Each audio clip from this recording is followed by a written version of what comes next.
Welcome back, Longhorn fans. It's Lucky Lowe with you again. And with me is a former Longhorn star basketball player. I'm going to call him a legend because he played on an NIT championship team, and he also played on a couple of Southwest Conference championship teams. This is Johnny Moore, formerly of the University of Texas from 1976 to 1979. Johnny, welcome. How you doing? Oh, I'm doing good. Thanks for having me, Rick. Yeah. Nice to see you again. Yeah, good to see you too, John. And I'm doing this because the Longhorns are in the big dance, which starts on Saturday for them. And I just want to get your impressions to start with on the kind of season they've had, and what you think they'll be able to do in this tournament. Well, initially, they've had some bumps along the road, but I think that's one thing that really helps the team build character. And they've seemed to stick together. And Shaka, he's done a great job of putting them together and having them play as a unit. And they're young and they're very talented. The one thing I really looks that stands out in my mind is that you got some 4-year players there, and that's not really happening a whole lot these days to have your athletes stay around for 4 years. So that's all a plus into the program and what they're trying to develop there. We're going to circle back around to Texas today in just a minute or so. But first, I want to talk about what you've been up to all these years since you finished up your NBA career. What's Johnny Moore up to these days? Well, I went back, got my teacher certification, and now I'm a special ed teacher. I'm in the elementary right now. I started back at the middle school, but I'm a special ed teacher in the middle school here, and in the elementary school here in San Antonio. It's fantastic. Let's go back to your college days. As I mentioned, you won a couple of Southwest Conference championships. You won the NIT with the legendary Abe Lemons at the helm. You were actually the MVP of that tournament, as I remember. Am I recalling that correctly? Well, no, I was the team MVP, but in that tournament, Ron Baxter and Jim Krevax, they were co-MVPs. Gotcha. And it's kind of funny because I remember Abe was like, well, if you're gonna have two, you may as well have three, But no, we really had a good team, and we weren't the most talented team, but we played together. And to be honest, that was the best team that I've ever played on, where everybody knew what their role was and assumed their role and played it to a T. So I was very fortunate and happy to be a part of that. You moved on to the pros, drafted by Seattle in the second round.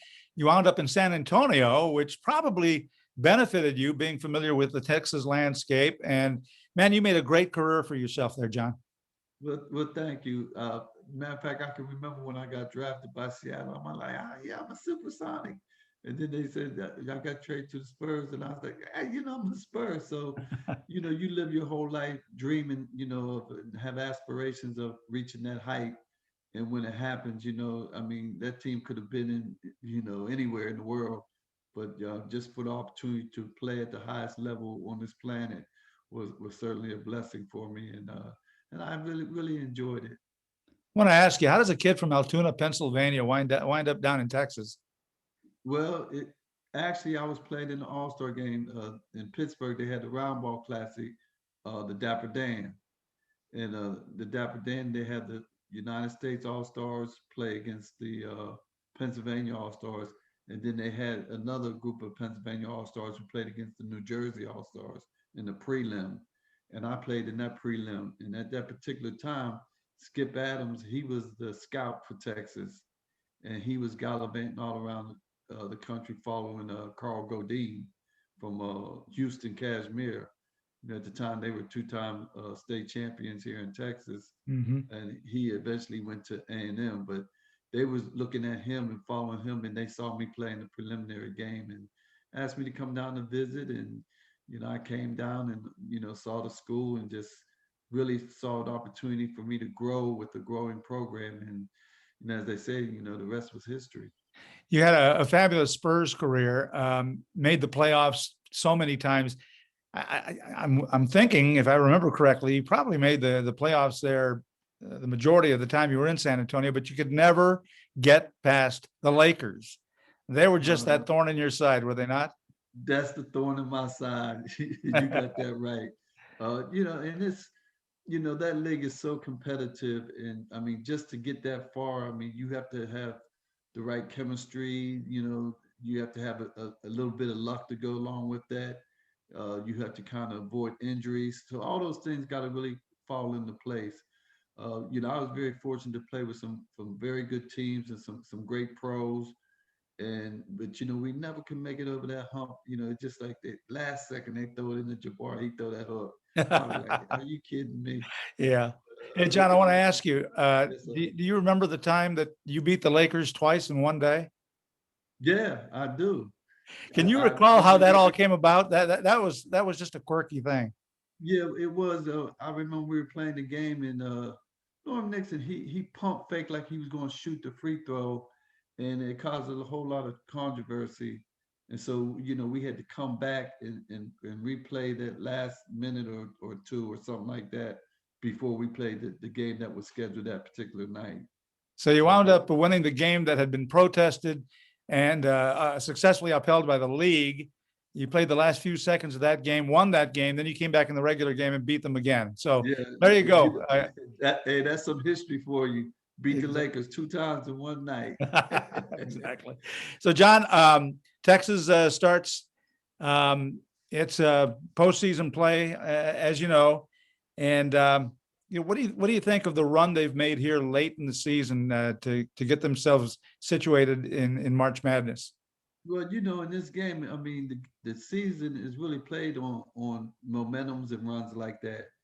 And I think that every team really wants to be peaking right around the end of the season during tournament time. And I think with them going into the Big 12 tournament and playing, and they had some tough games. That they persevered and was able to withstand the pressure of those games and come out victorious. And I just think that it really leads to a healthy situation where I think they have a good. When you in the playoff, anything can happen. So how they come out with all them different polls and stuff. Well, who's gonna win. I mean, it's almost virtually impossible to tell because there's going to be a lot of upsets. And that's one thing I love about the game and athletics. It's like, I don't care what's going on. It's all about what's going to happen tonight. Yeah, And I and then think there's this there's was, there's some pressure also in this because they come into the tournament on a roll, and some of the so-called experts out there are predicting they can make it to the Final Four. So, as a player, do you pay attention to any of that stuff? well, you hear it, and that's for the fans and for all them. You have to learn to stay focused on the task at hand. You don't, I mean, well, is the pressure, the pressure, I don't know if there's any more pressure than to win the game that you're playing in at any particular time. I mean, and I know we put a lot of pressure on ourselves to go out there and perform and represent ourselves in the school, in the manner that, we want to. Yeah. Now, let me ask you about Shaka Smart. He's taken some heat during these past few years. Do you think Texas has underperformed under his leadership, or do you think that uh, they're about where they should be? Well, let me say, I think Shaka's a great coach. The one thing about when you're coaching, you take, for example, at the last second you call play. Well, if the play work, oh, that coach is smart. If it don't work, well, why you call that play? Mm. That's just the nature of the business, but you have to have confidence and he knows his players, he knows what their capabilities are, and he has to go with that. At the end of the day, the game is for the players. I mean, he can put you in position, kind of manage the game. But at the end of the game, it's about the players and what they're able to go out on the court and execute. So in their first round game, they go against Abilene Christian. The school they haven't seen except on tape. From what I understand, there's a team that likes to put pressure on you, likes to they have they're very good at stealing the ball, causing turnovers. How dangerous is it to face a team you haven't seen? Well, that you haven't seen them and they haven't seen you, So I mean, the thing about it is, that all you really need out there is bodies and opposition to go against. I think anytime you enter into that situation, You have to be more concerned about what you're going to do and how you perform and how you're able to follow the game plan that is put before you. You know, you mentioned that this is a team that's got a couple of seniors on the roster, and you don't see that very often. You see a lot of one and dones in the college game these days. A couple of those seniors are Matt Coleman, this guard that's really, really coming on strong lately. Andrew Jones, the kid that came back from battle with leukemia, and Jericho Sims really turning it on here late in the season. What do you think of those three guys as they head into postseason play? I think that they're very good. They're very talented players. Uh, the only thing I can say bad about Coleman, he left-handed. No, but of course that's an advantage to him because most players are right-handed. But you always got to keep a cool head. So I mean, as we learn and grow and get more experience, I think that has to be part of it. Learning how not to let things affect you out on the floor. But he's a very good player. Jericho Sims, I'm like, my goodness. I mean, I think the sky's the limit, because he's just going to continue to develop his all-around skills and learn to step out and shoot a little mid-range jumper a little bit more. And I mean, he's a force. I mean, I was thinking, we did well, and like I said, our team was solid, but we never had like a center that could do the things and had the physical attributes that he has for sure. So no, those guys are very talented, and I look for them to go far in the tournament. And like I said, with a little luck and they can avoid some injuries, they're going to make it interesting. That was going to be my next question. Give me a prediction. How deep into the tournament do you think they can go? Well, mm, when you start talking about predicting, I mean, it's really hard to say. You can get one of them Cinderella teams that just, like I said, peak at the right time, and team might have a little off night. That's just the nature of the game. But from what they do, if you go by the percentages and how they've performed over the course of the year, I think they could. I think they could go Sweet 16 and beyond.